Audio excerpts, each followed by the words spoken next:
What is up, everybody? Good morning and welcome back to the channel. Welcome back to Marvel Rivals. Today, since you guys loved the Magneto spectating videos so much, we are going to do something similar, but we are going to do Mantis today. This is a character I actually haven't seen a whole lot in ranked, so when I saw this guy object in the top 11, we'll give him top 10. He's number 11.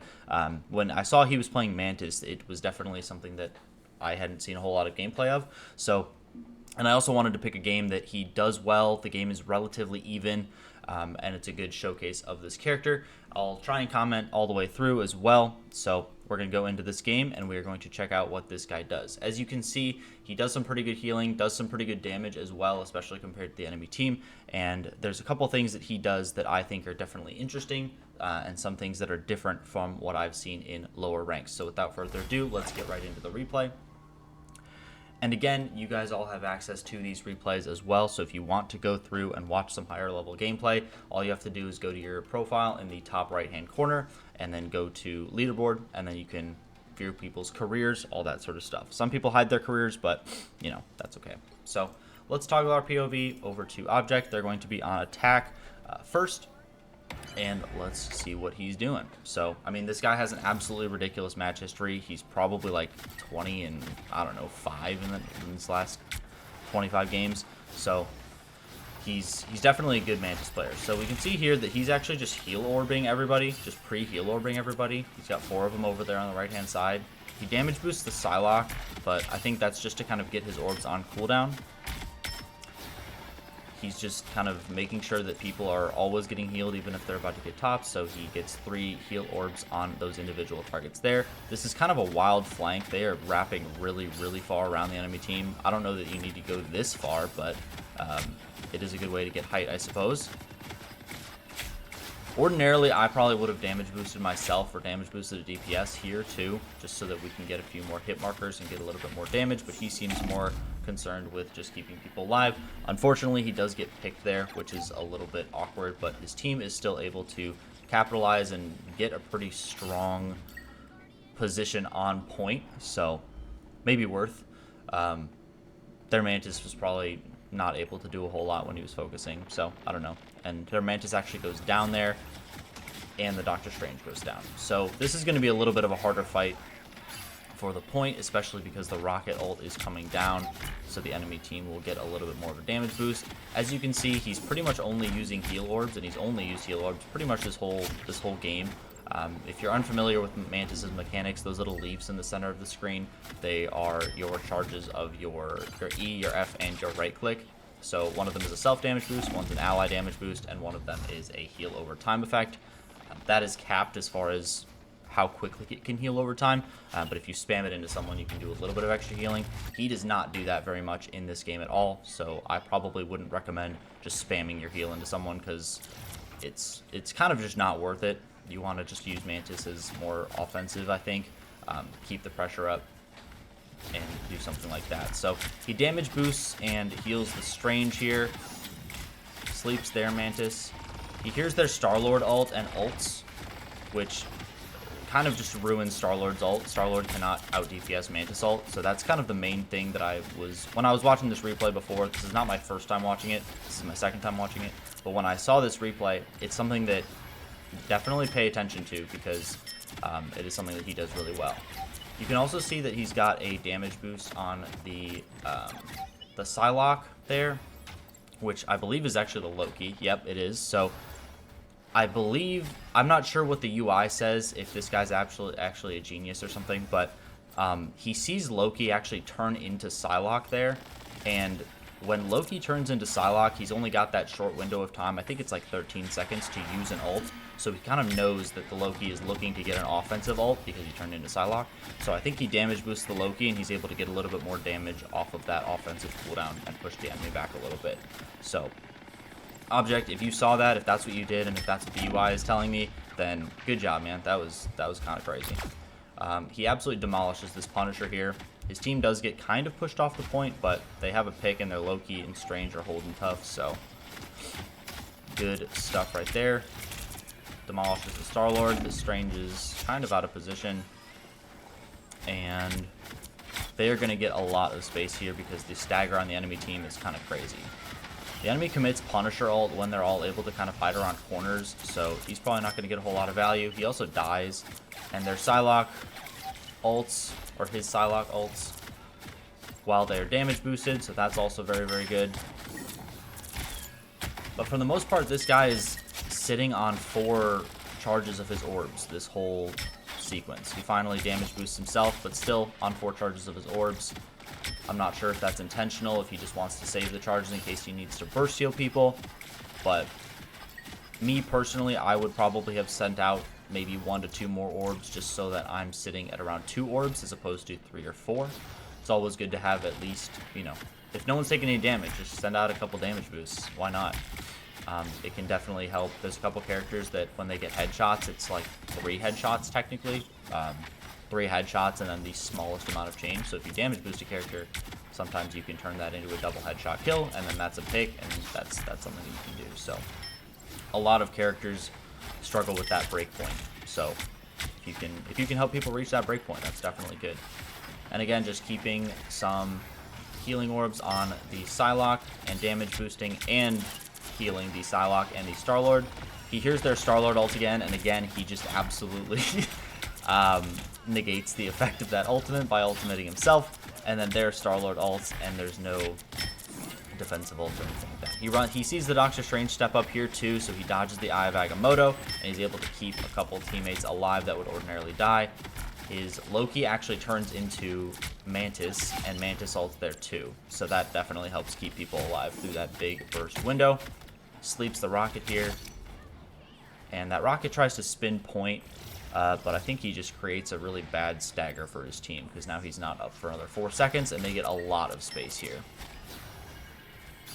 And now they just have to kind of posture in front of the point, make sure the enemy doesn't touch, because now they know the enemy, with 1.42 meters left, they know that's really the only thing the enemy is trying to do, is touch the point. So he goes down here, but his team is actually doing really, really well, just kind of by themselves. It's kind of crazy. So nobody's dying here. Blue team gets a couple more picks on his team, so they do have to back up, but that is okay. They have almost 2 minutes left on the timer. Also, this is a top 10 sort of game, and Hawkeye got through, which is a little bit crazy. I feel like I've never seen Hawkeye get through ban phase in a top 10 game, but he doesn't appear to be doing too much, I would say. They make the choice to go over here to the left. I actually didn't know that this connected to the point, if you can go through this little side hallway, but this seems like the worst choke of all time. So I'm not sure why we're over here, but you know, as you can see, still keeping healing orbs on. He's damage boosting the Loki, which is, I don't know, might just be damage boosting kind of whoever he can, might be a misclick or whatever, but Loki can do some damage, so if you want to damage boost a Loki, go for it. He has ult, his Star-Lord has ult, and I think they're just looking to use one or both of those to get back on point at this point. So his team also switches to Hawkeye just so they can hopefully get a pick, probably. I would guess that they're just trying to be... He hears their Star-Lord ult again, and 3rd time in a row, he ults immediately after and gets rid of their Star-Lord ult. Their Star-Lord is just not able to do hardly anything this game just because of Mantis existing, and then his Star-Lord on his team is actually able to clean up and I think get a Penta there. So, yeah, I think it's at this point that the enemy Star-Lord should probably just swap. Their ults are too lined up, and this Mantis is never going to give him a chance to get a very good ult. So, I mean, a big part of Marvel Rivals is kind of knowing when to switch as well. So, I mean, I understand that people want to, like, play their mains, and you want to play your main the whole time. Like, it's great. You have most fun on that character. But if you are also in that winning mentality, if you're in top 10, especially like these people, you do need to swap based on what your team needs. You do need to focus on not dying. Because not dying and playing something that's actually useful are two of kind of the big takeaways that I've noticed, at least from higher level gameplay as well.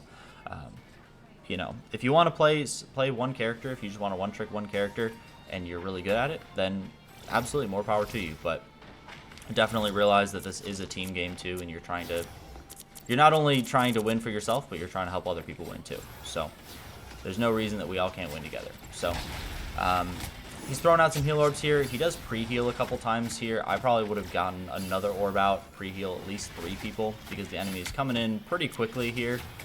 And he actually gets singled out by this Psylocke, which is not great. And unfortunately, I don't know why he didn't sleep there. He had it off cooldown that whole time. Didn't actually sleep the Psylocke. I think he could have actually landed that KO by himself. Mantis is actually very, very good if she gets dove, because you just, you know, get a couple autos in as they're diving you, and then you sleep them, damage boost yourself, and then you get a free headshot. And usually that's enough to kill most squishy targets. So, and no assassin, hardly any assassins have above 250 health, I believe. So, definitely keep that in mind when you get dove. You do have that sleep, and it's pretty hard to miss. It has a pretty big splash radius as well. So, as you can see, this Cloak and Dagger is actually kind of doing the Lord's work over here, and healing the team pretty well. Unfortunately, they do get wiped here, but I don't think there was a whole lot that this Mantis's healing over time would do. I don't know what he's shooting at in that clip. I don't know what that is, but that was a little bit suspect. If this guy was hitting all his shots and this was a pop-off game, that would look like walls, but I don't think it's walls. Alright, again, just pre-healing 3 targets, keeping the healing on the Star-Lord, damage boosting the Star-Lord. He does know that Star-Lord has ult too, so I think he's just trying to be a little bit more conscious about damage boosting him, so that if he decides to ult, then they are in a good spot. They're Psylocke ults, and they're able to push the enemy back, and they're actually able to get a whole team wipe here, basically with 1 ult. They're able to save Star-Lord ult, Strange ult, and Loki ult.